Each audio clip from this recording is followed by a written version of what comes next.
Look, when we talk evolution. about evolution, we talk about Charlie Darwin, and we talk about Charlie Darwin's theory, which is summarized, inappropriately, but actually correctly, as a world based on a struggle for survival with a competition for fitness. And then I say, look at the world we just created, a whole world based on struggle and survival and competition. I go, yeah, well, it fit our belief system.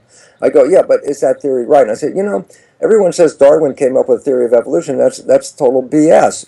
Which is belief system. That's total belief system. Because the truth is, Darwin did not come up with a theory of evolution. It Right, because was he never explained how one species became another species. He said there was adaptation, but he did not specify the mechanism for speciation. no, and Yes. that's why it started off with random. He Yes. said, look, you made two dogs to get her a litter of puppies, and 9 out of the 10 are just like the parents and all the traits. And then there's one called the runt of a litter. And you say, well, can you predict that? I say, no, you can't predict that. You don't know which one's going to be the runt. So he says, oh, a hereditary change that produces a runt was an accident. I go, yeah. Then he just takes that. He says, yeah, but what if you get this runt and you breed it with that runt? You're going to get a family of runts. I said, yeah, but if you keep breeding the weirdos, you can move out of the existing structure, species.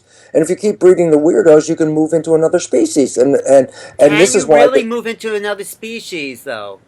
Uh, well, I think theoretically, maybe possibly so, but then you're still leaving out the fact that the environment is responsible for changing this, and the environment doesn't support the species, that species is gone. right, Dinosaurs lived in a world with a different environment, and it encouraged them, but when the environment changed, the dinosaurs disappeared. right. So it's really a connection too. And Lamarck, 50 years before Darwin, Lamarck published the first scientific paper on a theory of evolution. He was right. He was right. Evolution occurred. He gave science for it. The difference between Lamarck and Darwin is Lamarck, the earlier version, suggested that there was a relationship between the environment and the organism, so that there was an instructional relationship. As the environment changed, it changed the organism to be compatible with the environment, so that evolution wasn't an accident. We were adapting continuously to the environment. Darwinian theory takes away that adaptation and says, no, it was all an accident. And so this is where Darwin is wrong. And now we're beginning to find out Lamarck is right. As you said, what happens to me in my life today can influence my offspring. And it's not that I changed my genes, I changed my epigenetics. And it's like, okay, that's going to be a little confusing, but it's like Okay. there's a gene, which is a blueprint, and then there's a way of reading the blueprint. So epigenetics can change the way you read it, but not necessarily change the gene. Point?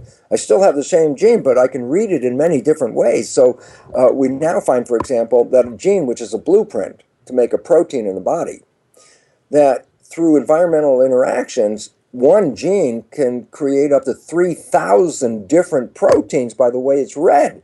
And all of a sudden it says, oh my God, you're not limited by the genes. You're limited, if anything, by the way you read the genes, but that's you.